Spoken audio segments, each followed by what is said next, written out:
नमस्कार दोस्तों, आज मैं आपको सुनाऊंगा सबसे बड़ी चीज। एक दिन बीरबल दरबार में उपस्थित नहीं थे।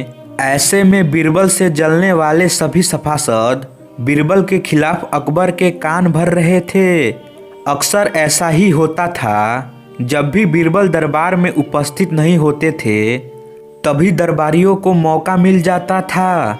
आज भी ऐसा ही मौका था। बादशाह के साले मुल्ला दो प्याजा की सह पाए। कुछ सभासदों ने कहा, जापना, आप वास्तव में बीरबल को आवश्यकता से अधिक मान देते हैं। हम लोगों से ज्यादा उन्हें चाहते हैं। आपने उन्हें बहुत सिर चढ़ा रखा है, जबकि जो काम वे करते हैं वह हम भी कर सकते हैं, मगर आप हमें मौका ही नहीं देते। बादशाह को बीरबल की बुराई अच्छी नहीं लगती थी, अतः उन्होंने उन चारों की परीक्षा ली। देखो, आज बीरबल तो यहाँ है नहीं और मुझे अपने एक सवाल का जवाब चाहिए। यदि तुम लोगों ने मेरे प्रश्न का सही सही जवाब नहीं दिया तो मैं तुम चारों को फांसी पर चढ़वा दूंगा। बादशाह की बात सुनकर वे चारों घबरा गए।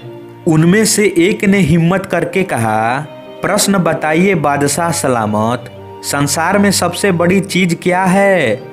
और अच्छी तरह सोच समझकर जवाब देना, वरना मैं कह चुका हूँ कि तुम लोगों को फांसी पर चढ़वा दिया जाएगा। बादशाह अकबर ने कहा, अटपटे जवाब हरगिज नहीं चलेंगे। जवाब एक हो और बिल्कुल सही हो। बादशाह सलामत, हमें कुछ दिनों की मोहलत दी जाए। उन्होंने सलाह करके कहा, ठीक है, तुम लोगों को एक सप्ताह का मौका देता हूँ। बादशाह ने कहा।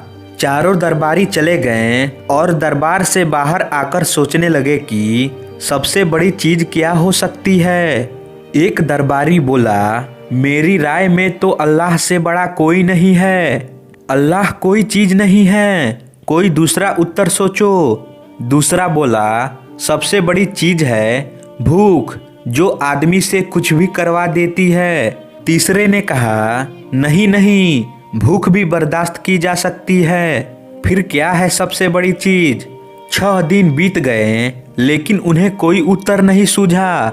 हार कर वे चारों बीरबल के पास पहुंचे और उसे पूरी घटना कह सुनाई। साथ ही हाथ जोड़कर विनती की, प्रश्न का उत्तर बता दें। बीरबल ने मुस्कुराकर कहा, मैं तुम्हारे प्रश्न का उत्तर दूंगा, लेकिन मेरी एक शर्त है। हमें आपकी 1000 शर्तें मंजूर है। चारों ने एक स्वर में कहा, बस आप हमें इस प्रश्न का उत्तर बताकर हमारी जान बख्शी करवाएं। बताइए आपकी क्या शर्त है? तुम में से 2 अपने कंधों पर मेरी चरपाई रखकर दरबार तक ले चलोगे। एक मेरा हुक्का पकड़ेगा, एक मेरे जूते लेकर चलेगा। बीरबल ने अपनी शर्त बताते हुए कहा। यह सुनते ही वे चारों सन्नाटे में आ गए। उन्हें लगा मानो बीरबल ने उनके गाल पर कसकर तमाचा मार दिया हो, मगर वे कुछ बोले नहीं। अगर मौत का खौफ न होता तो वे बीरबल को मुंह तोड़ जवाब देते, मगर इस समय मजबूर थे, अतः तुरंत राजी हो गए। 2 ने अपने कंधों पर बीरबल की चरपाई उठाई, तीसरे ने उनका हुक्का और चौथा जूते लेकर चल दिया। रास्ते में लोग आश्चर्य से उन्हें देख रहे थे। दरबार में बादशाह ने भी यह मंजर देखा और वह मौजूद दरबारियों ने भी। कोई कुछ न समझ सका। तभी बीरबल बोले, महाराज, दुनिया में सबसे बड़ी चीज है गरज। अपनी गरज से ये पालकी यहाँ तक उठाकर लाए हैं। बादशाह मुस्कुराकर रह गए। वे चारों सिर झुकाकर एक ओर खड़े हो गए। तो दोस्तों, आशा करता हूँ यह कहानी आपको अच्छी लगी होगी, तो इसे लाइक करें और हमारे चैनल को सब्सक्राइब करें। धन्यवाद।